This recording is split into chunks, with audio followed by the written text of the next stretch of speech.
A core principle by what we teach at Fabic is supporting people to understand that they are not what their behaviour is. That first you must always connect with the individual. First you must meet the person and see them for who they are. And that is, each and every individual is always an awesome, amazing, lovable person. Always, that's what comes first. So when you're looking at working with a person or understanding yourself, that's what you must always understand first. And then there is your behaviours. And your behaviours may at not times be so awesome or amazing or lovable, but your behaviours are something you do. So first and foremost, there is you, and then there's your behaviours. Sometimes those behaviours are awesome, and sometimes they are not so awesome.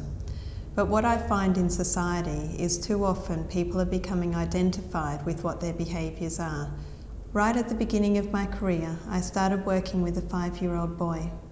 And this boy, when he first presented at Fabic, I asked him what was his understanding of coming to Fabic. And he responded by saying to me, "I'm coming so that you can teach me to stop being a bad person." Can you imagine? At 5 years of age, this boy already thought that he was a bad person. The reason being is because he was already associated or attached to the behaviours that he had been using.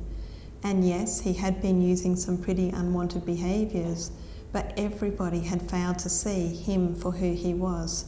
And yes, the unwanted behaviours were there, but first and foremost, he was this awesome person. He was this amazing person, and he was this lovable individual.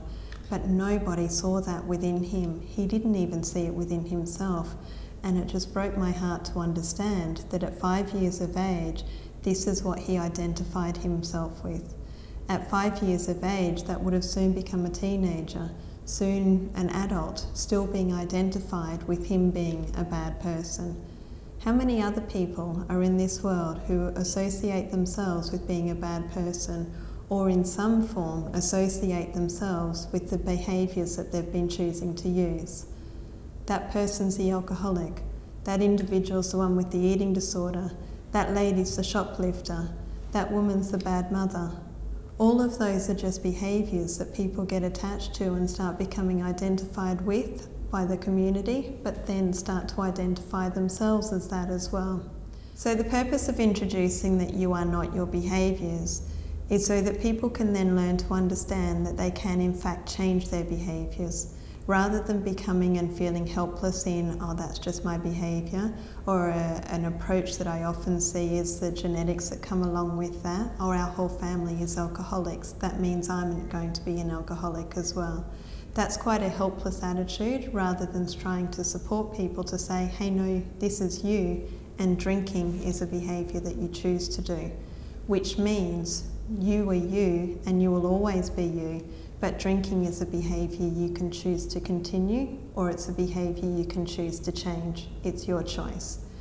So that's what this chart is about, supporting people to understand no matter what, you will always be awesome, you will always be amazing, and you will always be this lovable you. But the behaviours you choose is something you can choose to change, or something you can choose to continue.